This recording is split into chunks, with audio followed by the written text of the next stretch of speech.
To let contacts know when you have read their messages in Messages app on Samsung Galaxy S25 Ultra, you have to enable read receipt option. To do so, open Samsung Messages app, tap more icon or three vertical dot icon at the top right, and then tap setting, tap chat setting.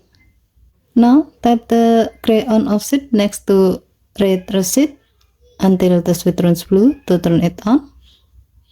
When this option is on, it will allow others to see when you have read their messages.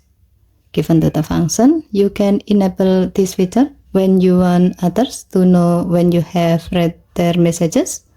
Prefer transparent communication, especially for close contacts or work purpose, or when you don't mind other person expecting quicker replies once they know you have seen their messages. Okay, thank you for watching. Please help to like and subscribe. Have a nice day.